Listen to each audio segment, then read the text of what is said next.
Hi friends, welcome to my channel. ఇవాళ మనం ఈ వీడియోలో సింపుల్ అండ్ టేస్టీగా సేమియా ఎలా రెడీ చేసుకోవాలో చూద్దాం.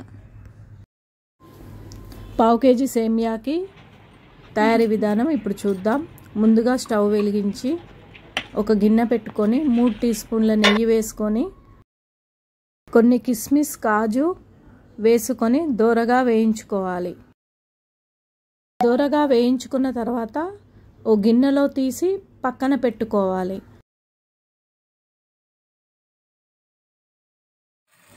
అదే నెయ్యిలో పావు కేజీ సేమియాని దోరగా వేయించి గోల్డ్ కలర్ వచ్చేంత వరకు వేయించుకోవాలి.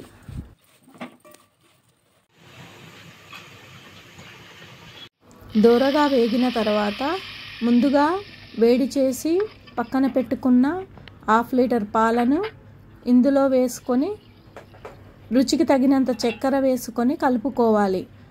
5 నిమిషాల పాటు మీడియం ఫ్లేమ్లో మూత పెట్టి ఉడికించుకోవాలి. 5 నిమిషాల తర్వాత 4 ఇలాచీలను పొడిగా చేసుకొని వేసుకోవాలి. ఇందాక వేయించుకున్న కాజు కిస్మిస్లను వేసి బాగా కలిపి స్టవ్ ఆఫ్ చేసుకోవాలి. అంతే, ఎంతో రుచికరమైన వేడివేడి సేమియా రెడీ.